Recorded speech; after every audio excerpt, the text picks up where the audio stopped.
including myself.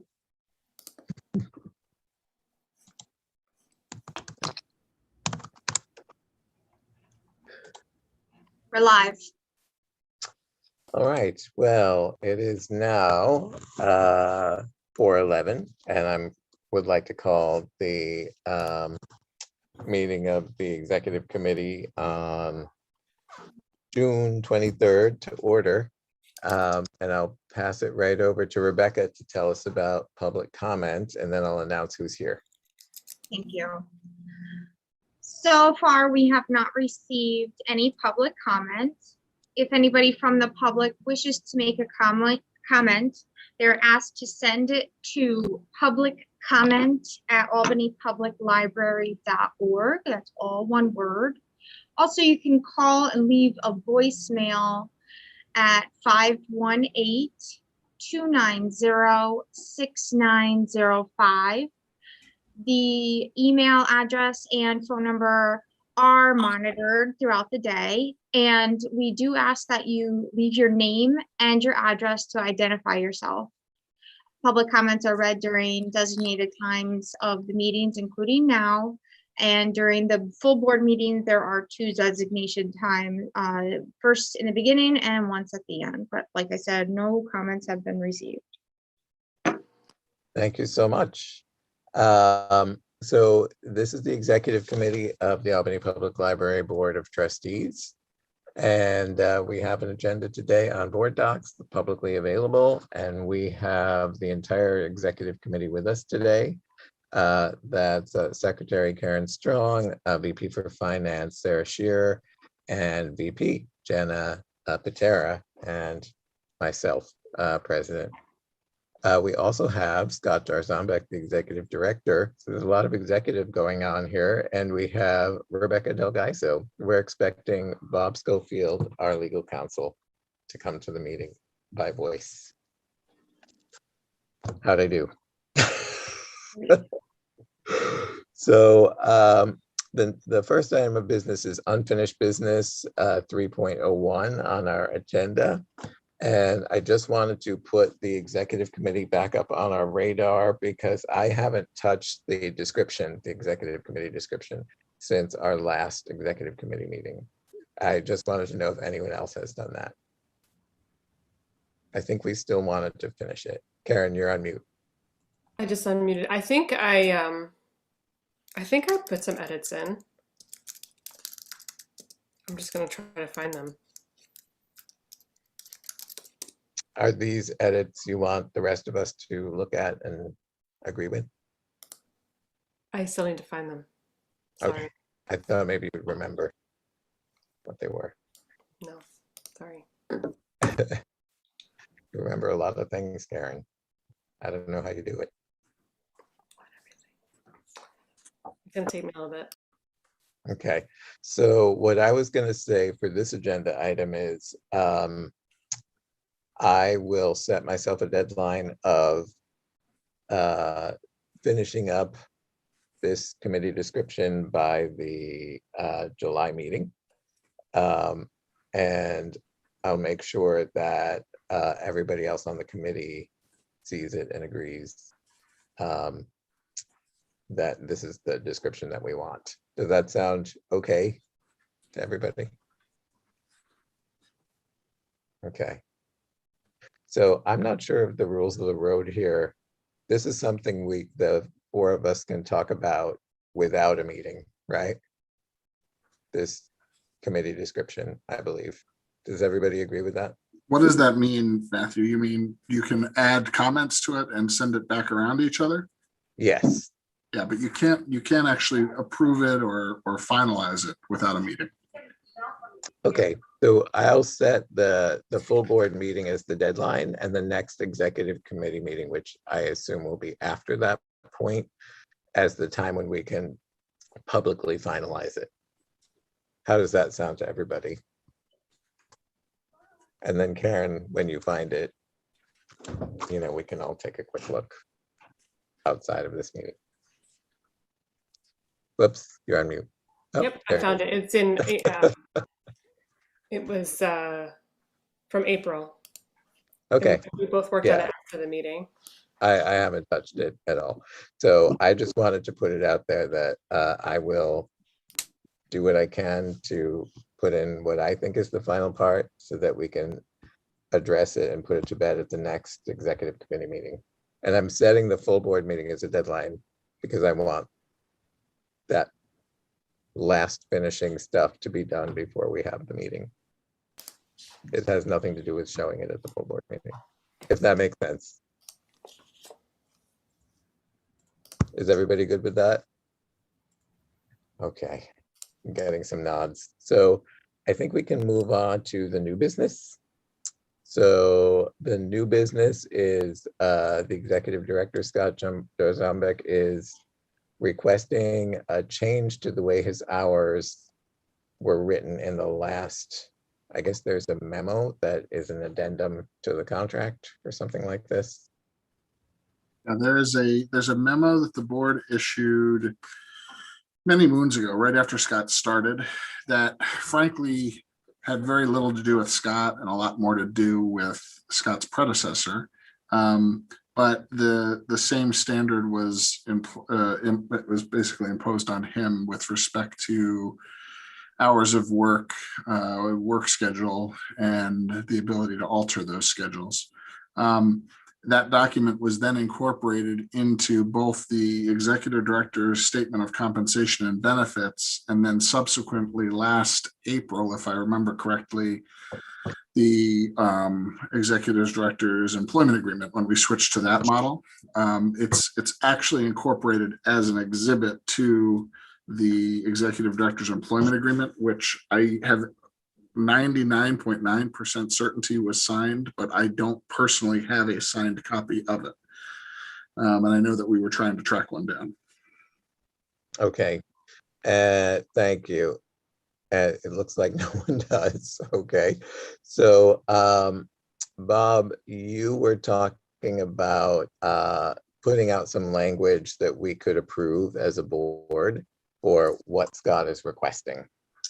Yeah, so just and a little bit clarifying, because I did get Scott's request to change. So I just so everybody's on the same page, I think there's a little bit of confusion that's created by the memo and then the request itself. So when that memo was written, as I said, it didn't really relate as much to Scott as to the predecessor, but the ED position was created and has always been a 40-hour per week exempt position.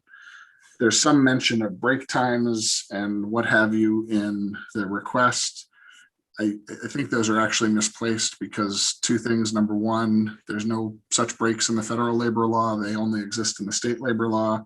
Those provisions of the state labor law don't actually apply to public employers. So the rules about mandatory breaks and what have you aren't really at issue. And the decision was made when the executive director position was made as an exempt position, both for FLSA standards, which is obvious. That means that you don't have to follow the overtime requirements of federal law as long as you meet certain responsibilities, which the ED position certainly does, and as long as you get paid enough, which the ED position certainly does. That said, the board could change that, and the library's standard is indeed 37.5, based on the fact that the CSEA collective bargaining agreement has always had a 37.5-hour schedule for employees.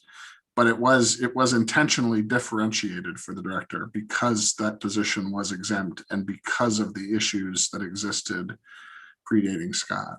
So I just want everybody to have that information, because there's two separate requests, right? There's the change in schedule, which of course the board can do whatever it wants on that. And arguably under the memo, it could be done without a board action. But, you know, if we want to be clear and change the employment agreement and get rid of the memo, I think it's a good idea for the board to approve it in general.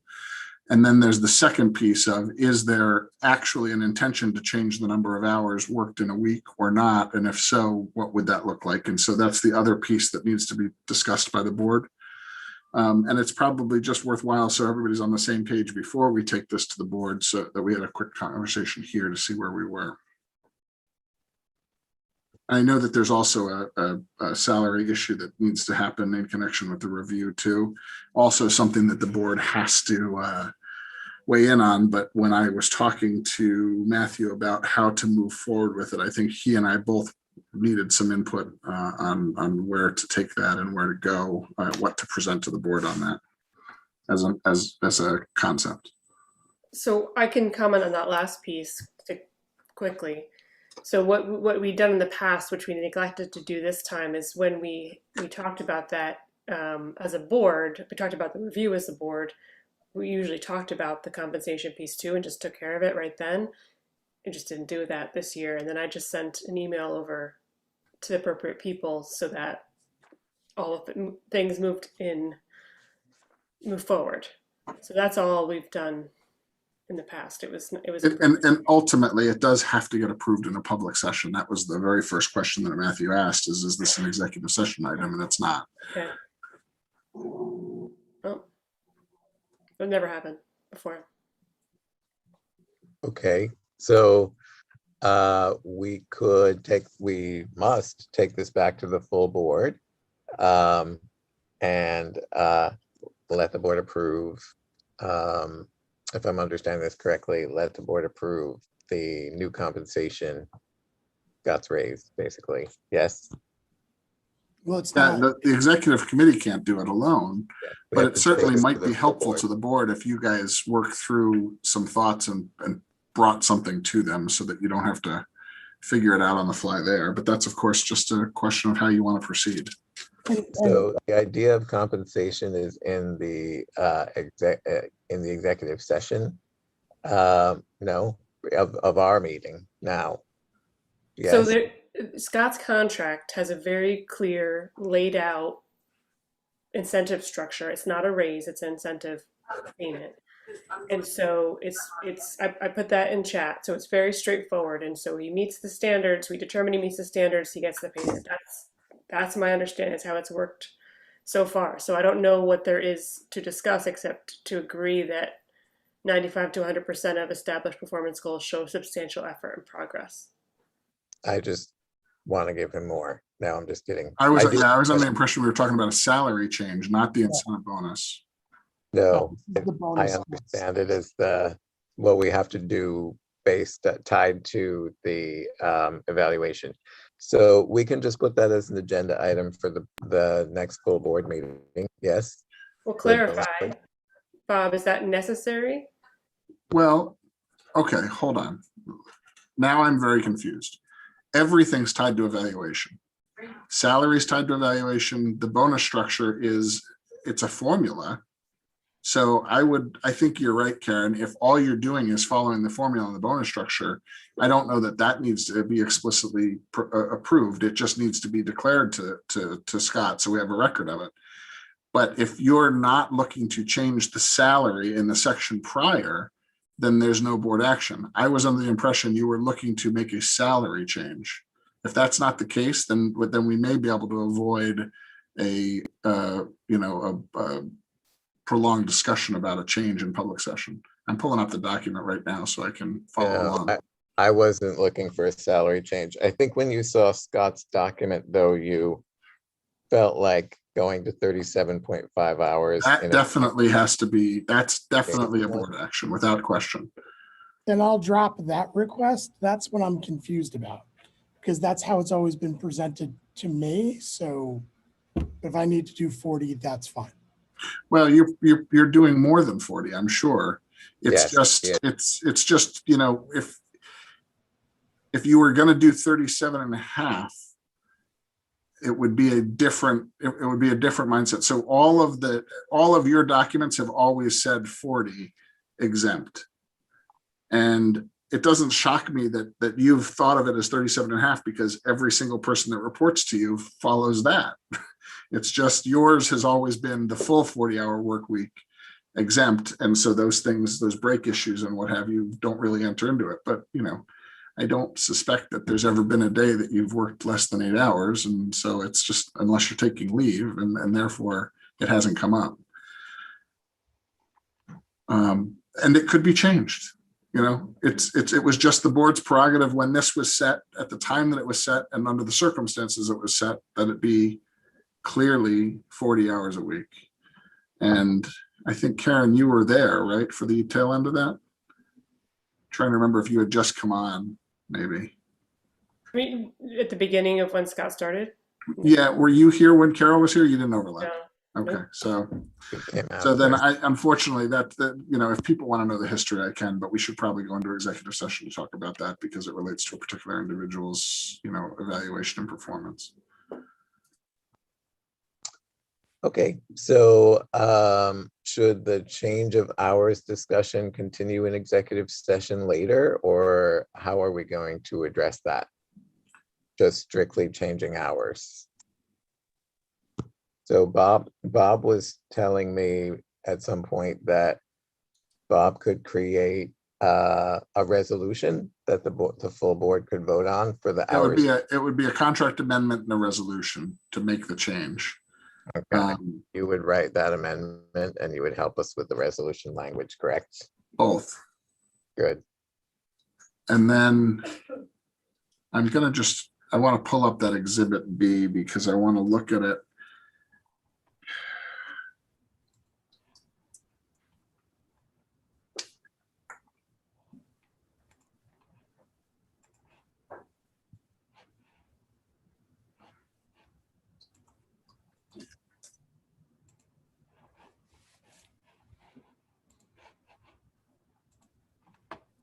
Boy, the world is fighting me right now.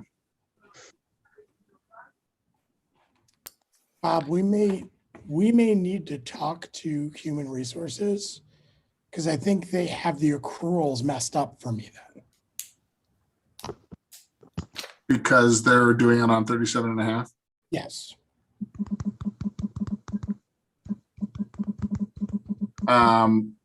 Well, let's talk offline because if there's an error made there, it may be one that we just leave alone and fix going forward. Okay. It's just the documents are clear, and Marjorie was aware of this scenario. So that's interesting, but I don't know the answer. Okay. So I have questions and I'd like to discuss the hours change. Is that executive session or now or? Not unless it gets into specific performance relationships of an employee. I think it's just hours scheduling. I don't think it's executive session. I think it's appropriate to chat about that here. Okay, I know you were looking for a document. Should I ask questions now or Go wait? ahead, and I'll keep looking. I don't mean to slow you up, sir. No. Just trying to figure out the appropriate time for everything. Yeah. So basically, and I just want to make sure, our executive director gets the time that they're owed. So my overarching question here is when we have 6 p.m. board meetings and there are community meetings and all of those things, are those not currently counted for hours in a 9 to 5 or 8 to 6 p.m. schedule? I just want to make sure hours worked are being counted. So do you want to go ahead, Scott? I mean, you and I probably have the same answer on this. So what that agreement does is it allows me to flex my hours over a certain level within a pay period. So like last week was, I think I had a meeting every evening.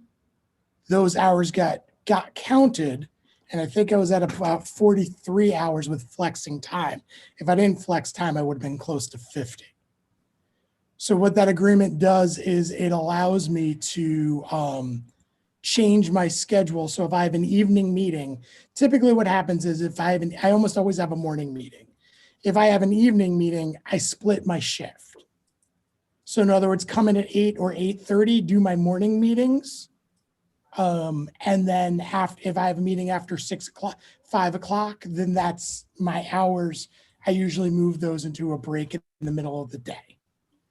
Or if I can't move those into a break in the middle of the day, then it's a Thursday morning. I come in an hour later because I don't have a meeting. My issue is the restraint of I'm tied to a very certain number of hours to work within a day. It doesn't allow for a lunch break. I'm only allowed to work between 9 and 5 for those 8 hours. But if I take a lunch break for a half an hour, then I have to either come in at 8:30 or work till 5:30. As an exempt employee, the breaks don't get counted. As long as you work Oh. through, they're just paid. That's the reason you were treated the way you were treated. Okay, that makes me feel better. Now I have to account my hours differently. Yeah, we don't have you clocking out for lunch because you have flexibility as an exempt employee. We don't have to worry about charging you for overtime. Okay, so Yeah, we want you to take lunch. Yes. So my concern really is the constraint of the hours I can work a regular schedule. I can't schedule myself on a regular basis to come in at 8 a.m., which once or twice a week would be beneficial because most of my public morning meetings are before work. So they're often 8:30 or 9. What I'm finding is I'm coming in a lot. I'm literally coming in and starting a meeting or traveling to a meeting and starting a meeting. So if I could have a little bit of flexibility on when I can schedule myself on a regular basis, that would make my day a lot easier to do. So there would be 1 or 2 days a week that I would schedule myself to come in at 8 a.m. so I can meet with the head of facilities at 8:30, have a half an hour to kind of get in the office, get everything settled, answer questions that I get when I'm walking in the hallway, and then be able to meet with Adam at 8:30. I'm going to start meeting with some other operations staff at 8:30 because their days start at 8 and go till 4 or 4:30. So it's just easier if we start doing 8:30 meetings. That's the preference of a lot of my operations staff. So right now my schedule says 9 to 5 and that's it. What I would like to do is expand it so that some days I come in at 8 and operate till usually still 5 o'clock, but at least then I can come in early and start meeting with my staff early. And then also the 6 o'clock gives me the ability to meet later with branch managers and other staff who work that 10 to 6 hour.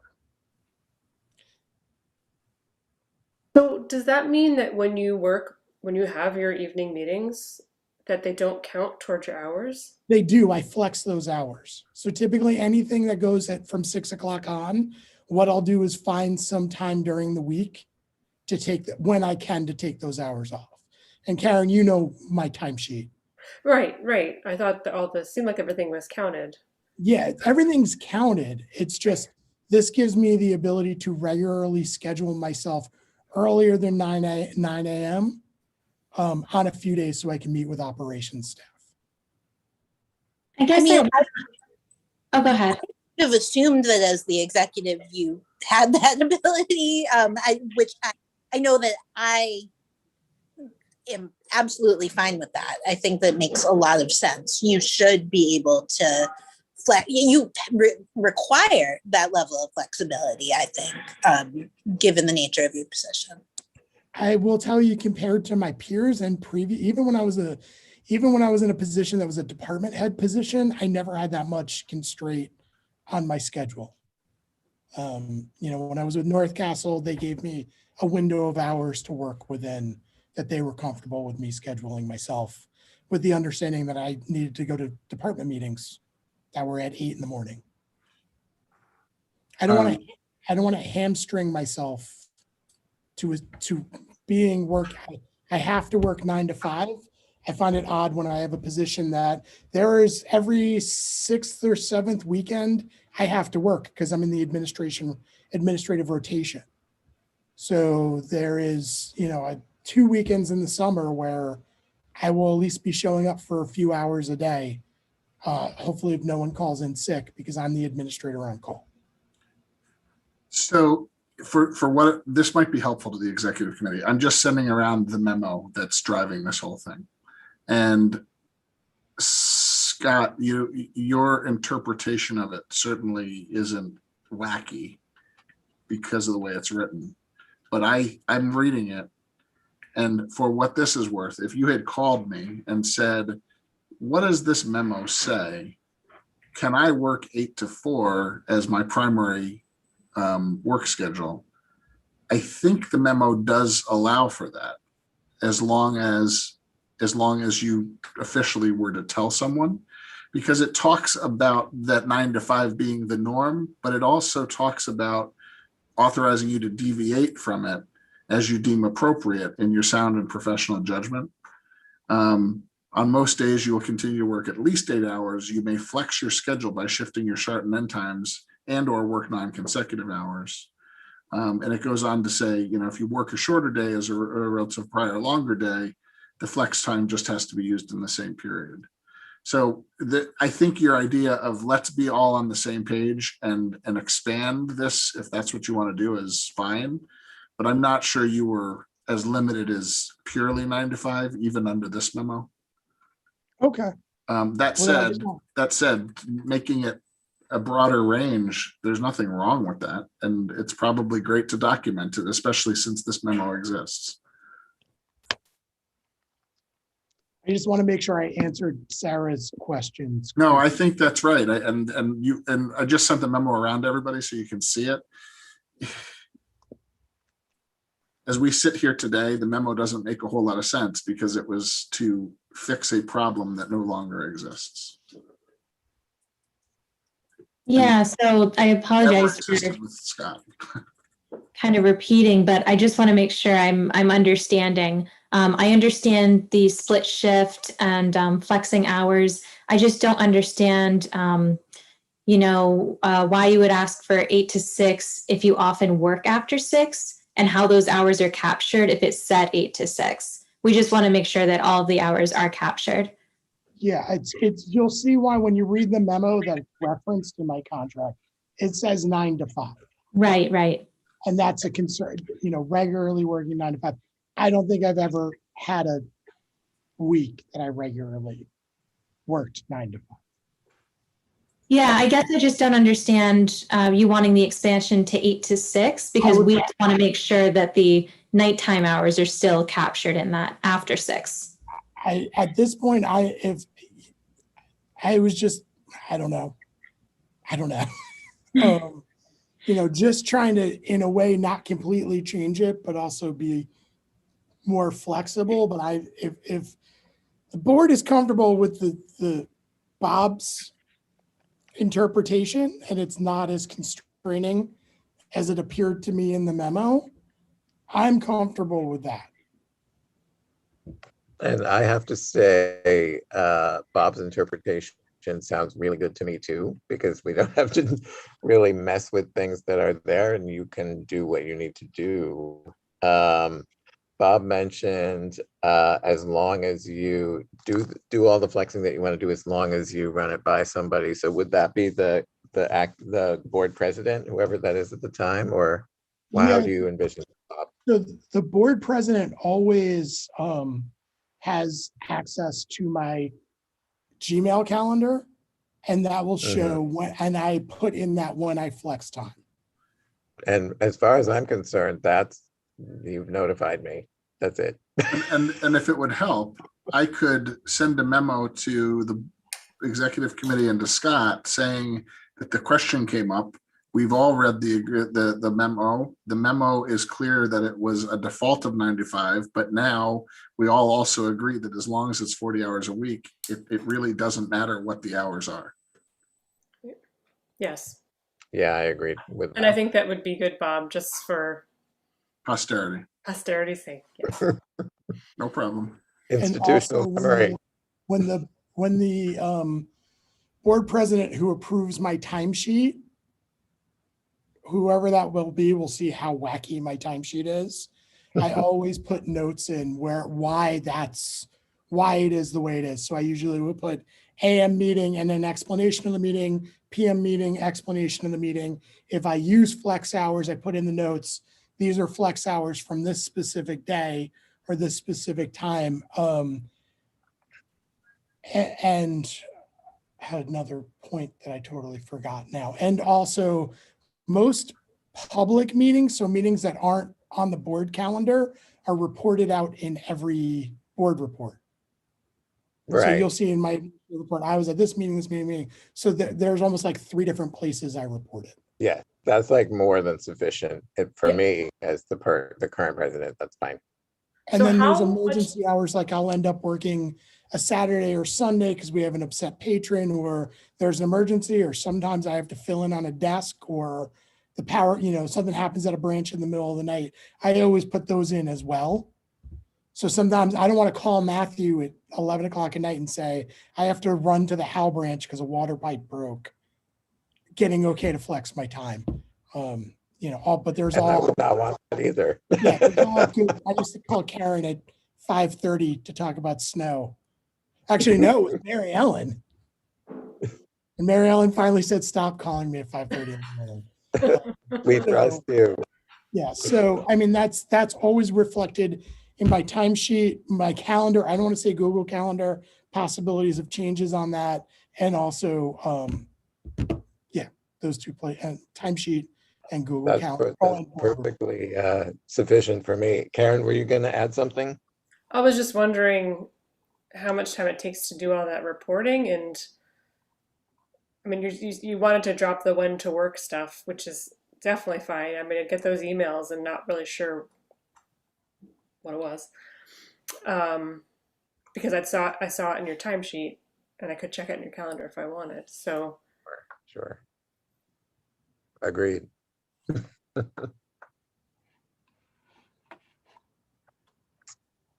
So personally, I'm really thrilled we got the right people together to talk about this, because it sounds like we can move forward kind of with the documentation that we have, which is great. And Scott, you're saying you're satisfied with this interpretation also, yes? As long as that interpretation's in writing, because And yes, Bob will write us out something. several of you are close to the end of your tenure Yes, with the board. So there may be a board Yes. 3 years from now that reads this and decides, but it says 95. yeah. Well, agreed. And it should be in the personnel committee board docs folder in places where people know to find it. So Yes, I agree with that too. I have an email that Karen, you sent literally as you were heading to Scott to sign it. So I know it got signed. I mean, the email is to Scott saying, I just made the change to add the extended year. I'm on my way to your office. I'll be there in 10 minutes. So, but is it like February? I want to say, I actually think it happened after the board meeting. I think it happened in April. Because the board meeting was approved February of 2020 or maybe 2019. I don't remember. I've got that signed resolution. For some reason, and this is very weird, the agreement, even in blank, isn't attached to that resolution, because that would usually be what I would do when I file that resolution, is attach the blank agreement to it. But it's not. I have the blank agreement, and I have the blank agreement with your final revision, which was to make it expire in 2022. We added a year to it at the last minute. But then I don't see it signed. And I can't find an email coming back that afternoon saying, here's the signed agreement or anything. And what email, what day was that email sent? Hold on, let me find it. Give me just a second. How do I do that? I do here. I'm gonna go here. Give me a second.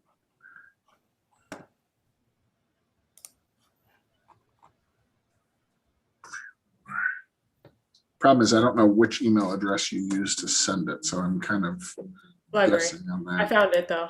Oh, you did. So February 13th, 2020. In the attached, I updated, it says, I will bring the signed copies over to the library now. Yeah.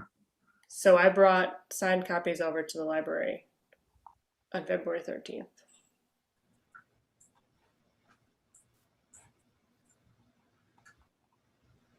So it was not long before everything changed a lot.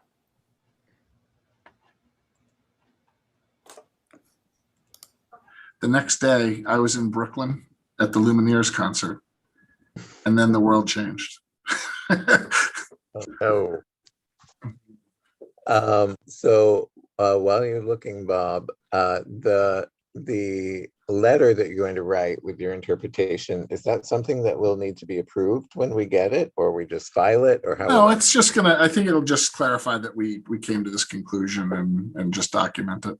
It'll just go to Scott's personnel file into whatever the board file will be. Great. Karen, I don't know the answer to this question, but I assume that there have been prior years where there's been incentive compensation awarded. Yes. I don't ever recall the board passing a motion to do it, and I don't think it's necessarily required, although the way it's worded, it said incentive compensation may be awarded as followed and will generally be determined in conjunction with the ED's annual performance evaluation. So I don't mind if that continues to sort of just happen once you hit the metrics, but how do we know that the metrics are hit? Is there some documentation of that? Yes, the evaluation. Right, and we talk about it. We usually talk about it as a board, and then I just send the email over, say we've determined.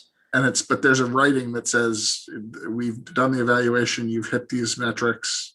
Yes, it's been signed and executed by Scott and me. It was, and the evaluation itself was discussed in the board, a full board meeting. We just didn't hit the compensation piece.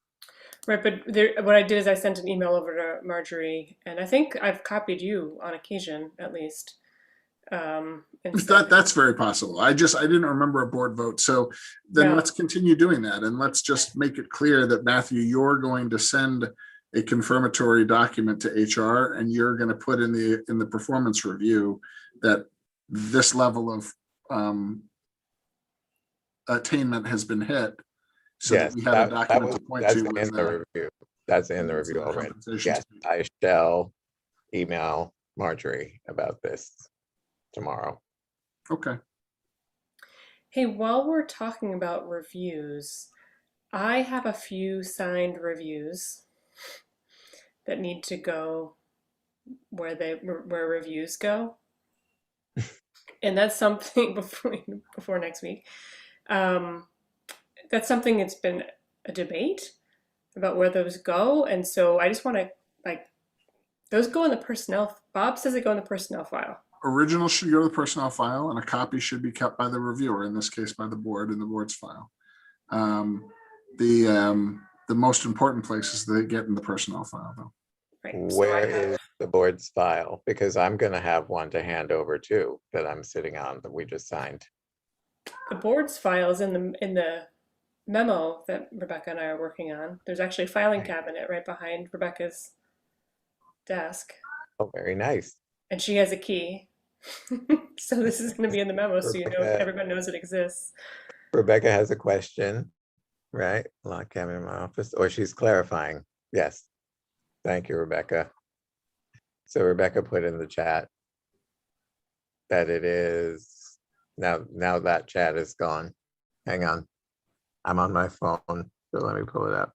Sorry, I was just asking who's the keeper of the executive director's personnel file. Should that be with the board items in the locked cabinet, or should that be HR? Bob has said it should be with HR. Okay. So, and maybe I don't want to get into that in a public meeting, but there's some history there that we should chat about at some point. Maybe just Matthew, Scott, and I can follow up on that. We could, yes. So then where should I bring these things that I need to bring? Karen wants to get rid of her stuff. Before Tuesday, right? Like these need to go somewhere. Who should I just give them to Matthew? I guess.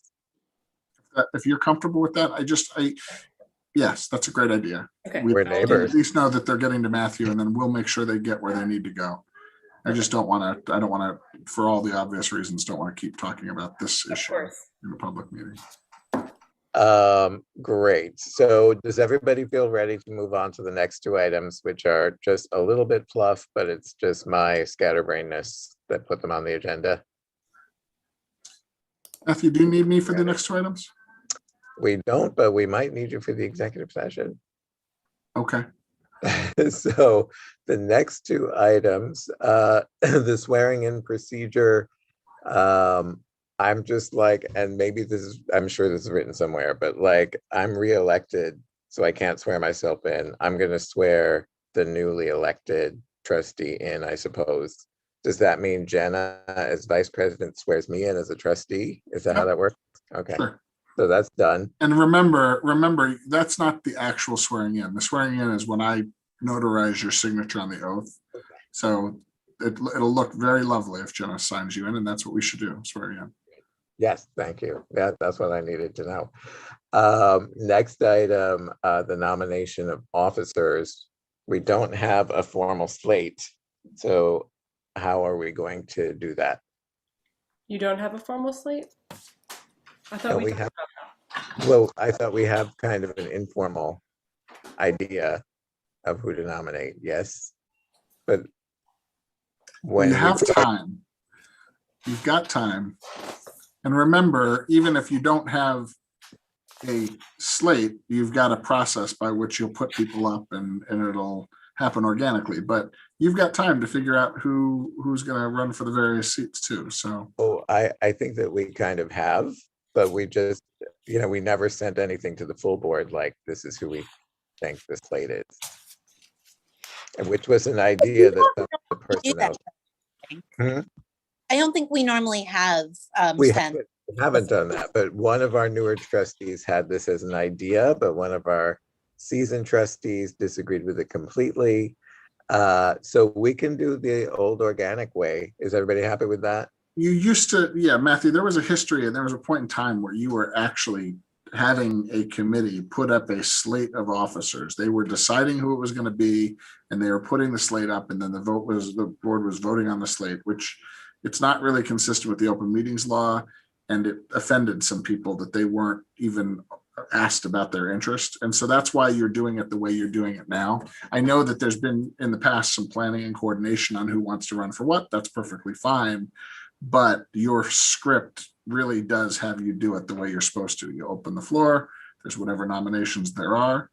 In the last few years, it's only been one, although I think a couple of years ago we did have two or 3 years ago, maybe. And then the nominations are closed and people vote. And in the event that there is more than one candidate, it'll be a count of hands of who votes for who. So see, Bob, we did need you for those items after all. I've got the script and I will send it to you. Thank you. Because Karen has it too. She's going to give it to you. this was just me being nervous about July's meeting, but now I feel much more calm. So I'm ready to move on to. And you haven't actually read the script before, so why would you be ready for it? It's our job to get you ready, and you'll be ready. Thank you. So if we are set with all of the items, we need someone to vote us in or move us toward executive session to come for a few more items. I move. Oh, I'll second. Okay, so we have Jenna. You got to state your purpose. The purpose is to discuss, oh my God, it just blew right out of my head. It was something related to the compensation, was it? What did we say? A personnel matter. Yeah, It's a personnel. matter relating to the performance That's it. evaluation of a particular person. Yes, that. Okay. So we have a motion and a second. All in favor of moving into executive session? Aye. Aye. Aye. Sounds like the motion carries unanimously.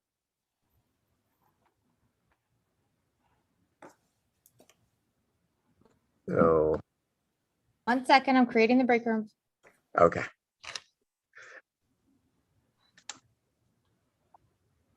Is Scott to be in this room or no? Yes, And Robert? yes, Making sure. thank you. Okay. Okay, thank you.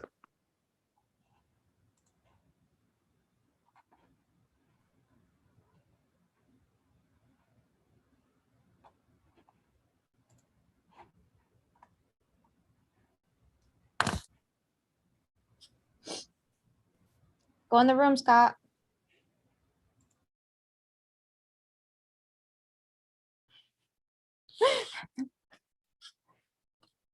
The executive. I'm sorry about being late. Session. Session. I normally check his calendar in case there's a meeting that I'm supposed to attend, so that was my fault for not doing that this time. No, I totally messed up. And I was on vacation, so I just was not. I was preparing to go on vacation and then coming back today in person. I was Yeah. just, not in the mindset. Okay. And then I looked and I was like, oops, Melanie's not there. Don't forget, this is still Still recording. live. Yeah. Mhm.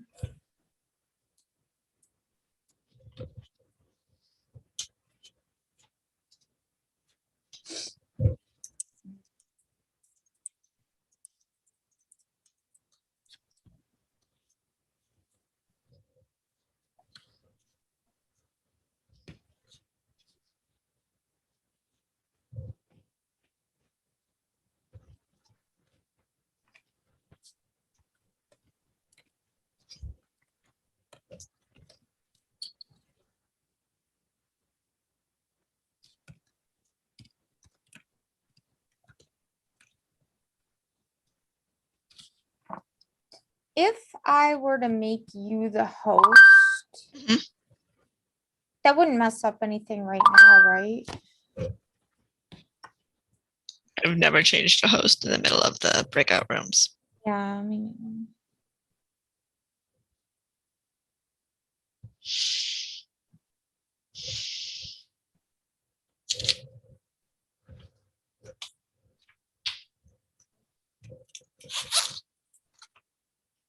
I'm supposed to, oh yeah, I shouldn't do anything.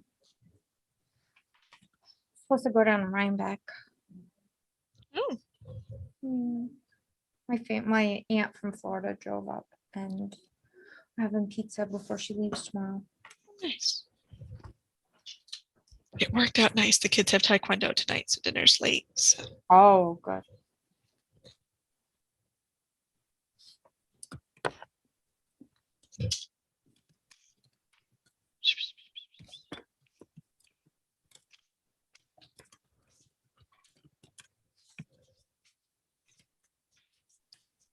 Nobody's school functions this week.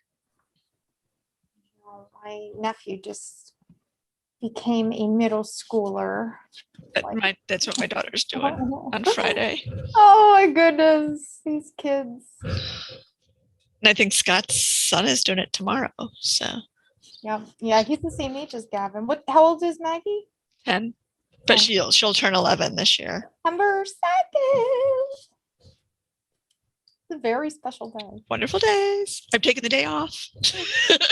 Or going to try to. Try. Yeah, I realized I had way too many vacation days built up, and I'm like, I'll take off the kids' birthdays. And I know. I don't think it's like possible to use up all of our time this year because it's just too much. Yeah. It's not a big deal, but I at least got under the threshold though. What do you mean? So you'll So I'll still carry over like the max, but I right, won't go over the max this year. right. like And I that's did the 82.5 or whatever it is. Right, me too. But I don't think I'll still be able to use all of the time before that.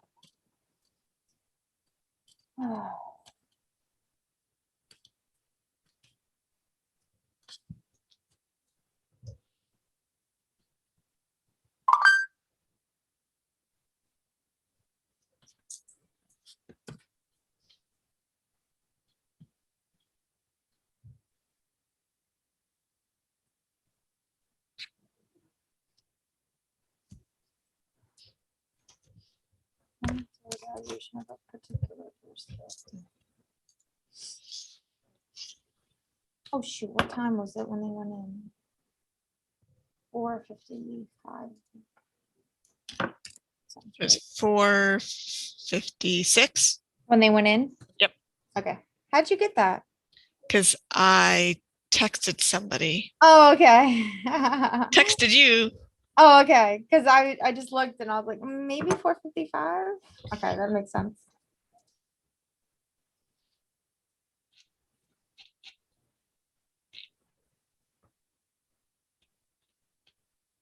I had just finished the equity challenge Oh, activities for the I haven't day. started that. I have to start that. So I'm all caught up because I was a day behind. I'm 3 days behind. It's interesting because they have the implicit bias tests. Yeah. And I've done those myself before. Plus, I've taught using them and had people use them for class and everything. And I took a different one that was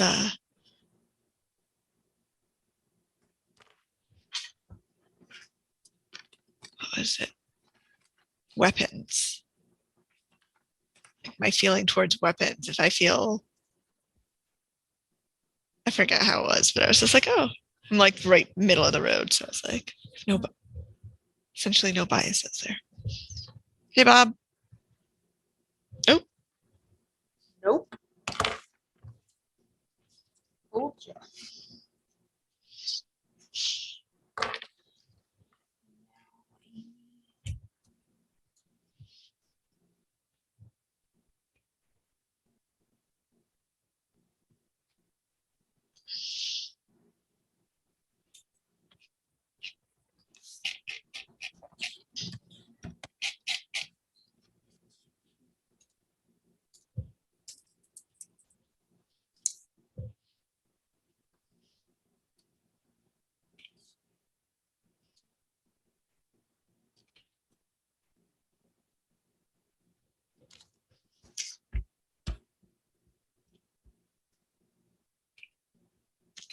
full moon tomorrow night.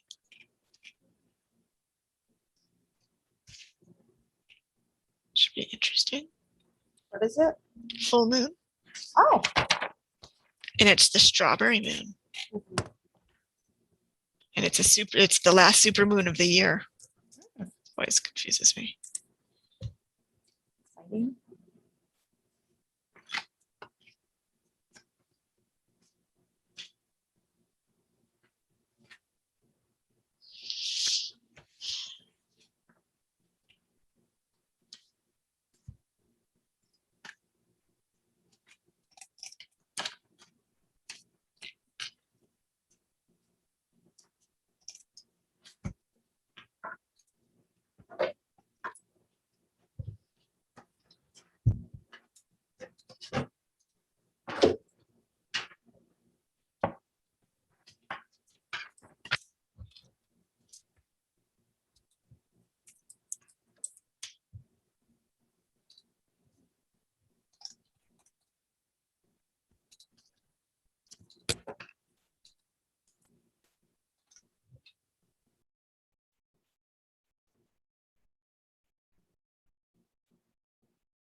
don't need any access to the board portal, correct?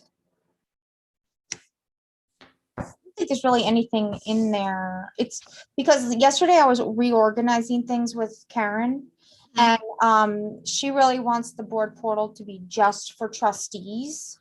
And then like other things that we do for the board meetings are like in the supervisors folder and other folders, but So are we gonna have a policies folder? Because that would be the only thing is when I'm working on policies with them. right. Like I can add you to like that committee. Yeah. But otherwise she wants it like as reference documents for just the committee, like how to do things basically. And then the board docs would be like official final board documents. Sounds good. It's fine. I think technically I would have the right for it to any, but I'm in admin in Google Docs right now, so technically I have access to all of them anyway. I try to avoid it Right. unless necessary.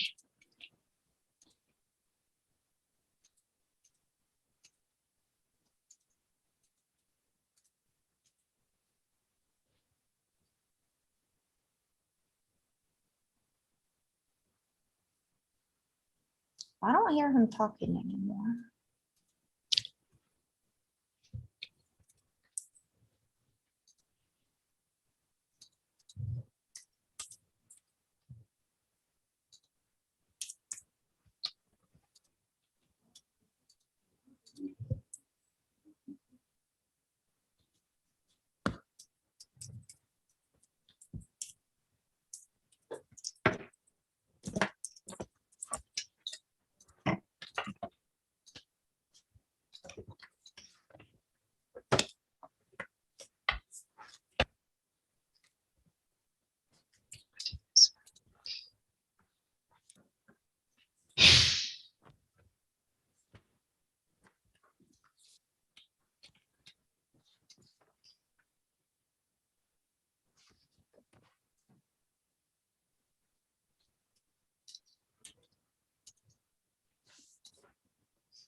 Yay!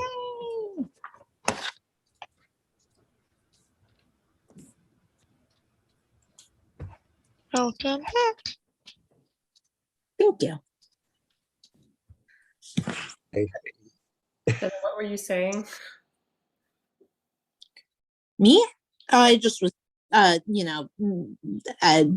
procedure. Don't we have to come back?